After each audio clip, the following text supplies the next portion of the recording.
साथियों, साइलेज और हे निर्माण की विधि को हम देखते हैं। सबसे पहले साइलेज उच्च नमी वाले हरे चारे जिसका ड्राई मैटर की मात्रा कम से कम जिसमें 30% हो, ऐसे चारे को अनाक्षी शोषण के द्वारा नियंत्रित रूप से किण्वन कराते हैं, जिससे चारे की न्यूट्रिशनल वैल्यू कम से कम गिरावट उसके अंदर हो। साथियों, 30% ड्राई मैटर वाले चारे के अंदर लगभग 70% तक नमी रहती है। साइलेज किन किन फसल से बनाया जा सकता है, तो ऐसी फसल की विशेषता देखें तो ऐसी फसल जिसमें कार्बोहाइड्रेट की मात्रा अधिक हो, तो वह फसल साइलेज बनाने के लिए उपयुक्त रहती है, क्योंकि साइलेज निर्माण के दौरान किण्वन की क्रिया या अनाक्षी शोषण किण्वन की क्रिया होती है, जिसके अंदर ग्लूकोज की जरूरत होती है। हम देखते हैं कि जैसे मक्का, ज्वार, बाजरा, इन सभी फसलों के अंदर स्टार्च अधिक मात्रा के अंदर पाया जाता है, तो ये फसलें साइलेज बनाने के लिए उपयुक्त रहती है। साइलेज बनाने की विधि देखें तो इसके लिए सबसे पहले साइलो का निर्माण किया जाता है। साइलो एक विशेष प्रकार के गड्ढे होते हैं। ये एयर टाइट गड्ढे होते हैं जिनमें उच्च नमी वाले चारे अर्थात जिसके अंदर कम से कम 70% तक नमी हो और 30% डायमीटर हो, ऐसे वाले चारे को सुरक्षित रखने के लिए एयर टाइट गड्ढा बनाया जाता है। इस गड्ढे के अंदर लंबाई 2 मीटर से 3 मीटर तक यह गड्ढा गहरा होता है। इसके 1 क्यूबिक मीटर के अंदर लगभग 400 किलोग्राम चारे को कुट्टी करके रखा जाता है। साइलो की दीवारें वाटरप्रूफ कर दी जाती है।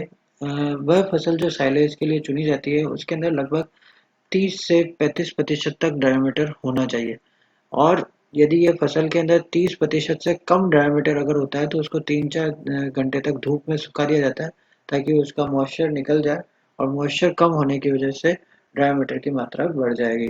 सामान्यतः फसल जिसमें फूल आने की कंडीशन आ गई हो, जिसमें फूल आना शुरू हो गए हो, वह फसल साइलेज बनाने के लिए उपयुक्त रहती है। साइलों में कटे हुए चारे को भरते जाते हैं कुट्टी करके, एवं ये सुनिश्चित करते हैं कि भरते समय ड्राई मैटर कम से कम 35% के लगभग उसके अंदर रहे। 30% रहना जरूरी है। 30 से 35% तक ड्राई मैटर कम से कम रहना उसके अंदर जरूरी है। चारे को दबा दबा कर भरते हैं ताकि एयर उसके अंदर ना रहे, और जमीन से 3-4 फीट ऊपर तक साइलों को चारे से भर देते हैं। चारों तरफ भूसे और मिट्टी का लेप कर देते हैं ताकि उसमें हवा और पानी नहीं जा सके। साइलेज को 8 सप्ताह तक अर्थात लगभग 2 माह तक इसी कंडीशन में रखा जाता है, जिससे उसके में अनाक्षी शोषण या किण्वन की क्रिया होती है। साइलेज का स्वाद बढ़ाने के लिए इसके अंदर मोलासेज अर्थात गुड़ की मात्रा 3 से 3.5% तक बढ़ा दी जाती है, जिससे इसका स्वाद बढ़ जाता है। चूंकि कार्बोहाइड्रेट की मात्रा बढ़ती है तभी किण्वन हो पाता है। साइलेज का रंग येलोइश ब्राउनिश ग्रीन होना चाहिए, बहुत बार गोल्डन येलो प्रकार का भी रंग मिलता है, जो कि एक अच्छी साइलेज को माना जाता है। साइलेज बनाने की एक विधि एआईवी मेथड भी कहलाता है। ये एक वैज्ञानिक एआई विटामोन के नाम पे रखा गया है। इसके अंदर चारे में H2SO4 अर्थात सल्फ्यूरिक अम्ल एवं हाइड्रोक्लोरिक अम्ल की तनु मात्रा मिला देते हैं, जिससे साइलेज अच्छा बनता है। इन दोनों अम्लों को मिलाने के कारण अच्छे बैक्टीरिया जन्म लेते हैं, और अच्छे बैक्टीरिया ही साइलो के अंदर पैदा होते हैं, और ये एसिडिक मीडियम प्रदान करते हैं, जिससे अच्छी साइलेज पैदा होती है। अच्छे साइलेज की निम्न 3 विशेषताएं बतलाई गई है। एक, अच्छा साइलेज अम्लीय स्वाद वाला होता है और उसके अंदर अम्लीय खुशबू होती है। तीसरा, ब्यूटारिक एसिड नहीं पाया जाता और जिसकी पीएच लगभग 3.5 से 4.2 होती है। सबसे अच्छी साइलेज की पीएच 3.5 के लगभग होती है, और लैक्टिक एसिड की मात्रा 1 से 2% होती है। साथियों, अगला मेथड हम देखते हैं हे। हे का मतलब है सूखा चारा बनाना या चारे को सुखाना। हे के अंदर हम देखते हैं कि कम से कम 12 से 14% तक चारे के अंदर नमी होनी चाहिए, ताकि उसका किण्वन या दहन की प्रक्रिया उसके अंदर ना हो पाए। हम देखते हैं कि हे बनाने के अंदर काम आने वाली प्रमुख फसलें वह फसलें जिनका पतले तने वाली घास अर्थात लेग्यूम या मटर कुलीय पौधे जिन्हें आसानी से सुखाया जा सकता हो। एग्जाम्पल के अंदर हम देखें तो सबसे इम्पोर्टेंट है जई, जिसे हम ओट भी कहते हैं, काउपी, बरसीम, ल्यूसन ल्यूसन रिज्का फसल इत्यादि। फसल को काटने का सही समय क्या है, तो जब 1/3 फसल के अर्थात 1/3 या से आधे पादपों के अंदर जब पुष्प लग जाते हैं, तो वह फसल को काटने का अच्छा समय होता है। मटर कुलीय पादपों में लेग्यूम से बनी हुई जो हे होती है उसके अंदर प्रोटीन की मात्रा अधिक होती है, कैरोटीन की मात्रा अधिक होती है, कैल्शियम की मात्रा, विटामिन ए विटामिन बी की मात्रा अधिक होती है, तो ये बहुत स्वादिष्ट होती है। और हे जो लेग्यूम कुल की होती है वो अधिक स्वादिष्ट लगती है। अब एक हे और साइलेज दोनों का मिक्स एक कंसेप्ट है जिसे हम हेलेज कहते हैं। इसके अंदर घास एवं लेग्यूम जो कि बनाने के लिए उपयुक्त होते हैं उन्हें साइलेज बनाने के काम में लेते हैं। इसे हेलेज कहते हैं। इसमें फसल को 40 से 50% डायमीटर तक सुखाते हैं और फिर पश्चात इसका साइलेज बनाते हैं। तो हे और साइलेज के ये बीच की स्थिति होती है, क्योंकि इस फसल का ड्राई मैटर का जो परसेंटेज है वो सामान्य साइलेज के लिए काम आने वाली फसल के ड्राई मैटर से अधिक होता है। ध्यान रखें कि हे के लिए जो काम आने वाली फसल है उसके अंदर मॉइस्चर की मात्रा अधिक रखी जाती है, लगभग 70%। जब साइलेज के लिए जो फसल काम में ली जाती है उसके अंदर मॉइस्चर की मात्रा अधिक लगी रहती है, लगभग 70% तक रखी जाती है। जबकि हे के लिए जो फसल काम में ली जाती है उसके अंदर मॉइस्चर की मात्रा कम रखी जाती है, लगभग 12 से 14% तक। आगे हम देखते हैं ऊर्जा निर्माण के लिए आवश्यक तत्वों की आवश्यकता। तो ऊर्जा निर्माण के लिए कार्बोहाइड्रेट, जो कि शरीर में जिससे ऊर्जा मिलती है, फैट से भी शरीर में ऊर्जा मिलती है। इसके अलावा हम देखें प्रोटीन, तो शरीर के ऊतकों के निर्माण में सहायक होता है। कार्बोहाइड्रेट, फैट और प्रोटीन से अगर ऊर्जा की मात्रा देखें तो कार्बोहाइड्रेट से 4 किलो कैलोरी प्रति ग्राम, प्रोटीन से भी 4 किलो कैलोरी प्रति ग्राम और फैट से 9.0 किलो कैलोरी प्रति ग्राम, अर्थात कार्बोहाइड्रेट एंड प्रोटीन से लगभग 2.25 गुना ज्यादा प्रोटीन फैट से मिलती है। आगे हम देखें तो non protein nitrogen NPN source के बारे में, जो कि हम रूमिनेंट्स को खिलाते हैं। तो एनपीएन सोर्सेस के रूप में हम सबसे पहले देखते हैं तो यूरिया। यूरिया का सर्वाधिक उपयोग में काम आने वाला एनपीएन है। केवल जुगाली करने वाले जानवर अर्थात केवल रूमिनेंट्स में ही यूरिया को दिया जाता है और भारत में उर्वरक ग्रेड की यूरिया काम में ली जाती है। यूरिया का हम फार्मूला देखें तो NH2CO NH2 होता है। रूमेन के सूक्ष्म जीव यूरिया को अमोनिया एवं कीटोन एसिड के अंदर चेंज कर देते हैं। अमोनिया प्लस कीटोन एसिड के अंदर चेंज हो जाता है CONH2 वाला पार्ट।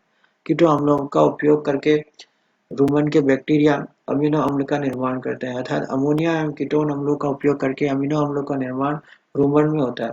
ये अमीनो अम्ल पेप्टाइड बंध बनाकर प्रोटीन बनाते हैं। सिंगल स्टोमक या अन्य नॉन रूमिनेंट जानवर जैसे मुर्गी या सुअर में कभी भी यूरिया नहीं दी जाती। यूरिया देने से इनके अंदर पॉइजनिंग हो जाती है, अल्कलाइन पॉइजनिंग हो जाएगी। यूरिया जो है वो अमोनिया और कीटोन अमीनो अम्ल के अंदर बदल जाएगी, जिसके ऊपर प्रोटोजोआ जब कार्य करेंगे तो उससे अमीनो अम्ल और भविष्य में अमीनो अम्ल पेप्टाइड बंध बनाकर प्रोटीन में बदल जाएंगे। एनपीएन के संबंध में प्रमुख तथ्य हम देखें तो यूरिया में सल्फेट या सल्फर मिलाने से अधिक उपयोगी हो जाती है।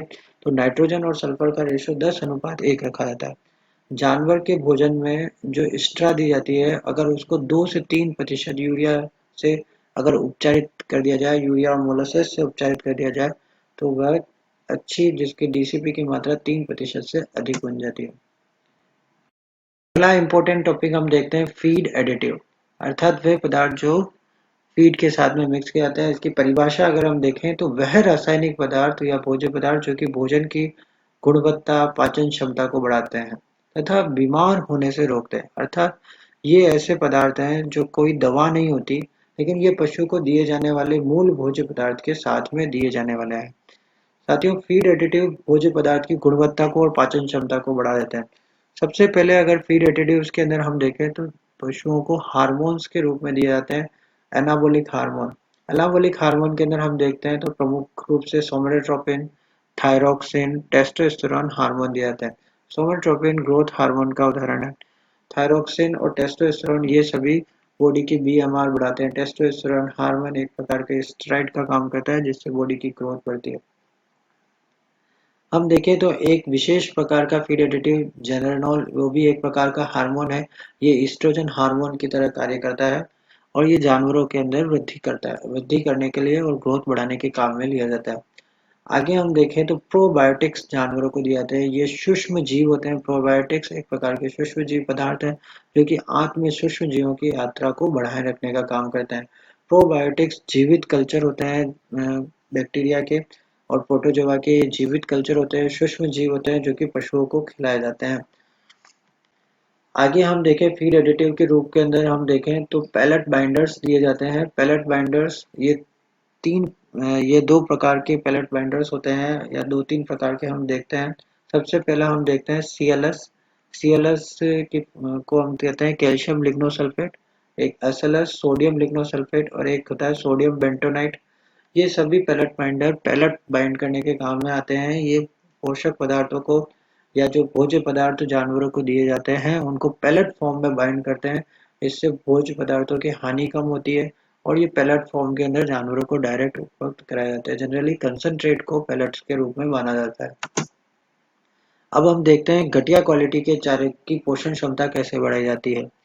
घटिया चारे की पोषण क्षमता बढ़ाने के लिए हम देखते हैं कि विभिन्न प्रकार के भौतिक उपचार किए जाते हैं, जैसे पानी में उसको डुबोना, उसकी कुट्टी करना। सामान्यतः चारे को दो श्रेणी के अंदर हम कुट्टी कर सकते हैं। पहला हम देखें फाइन श्रेणी के अंदर या अर्थात सूक्ष्म श्रेणी, उसमें 0.5 सेंटीमीटर चारे को कुट्टी किया जाता है।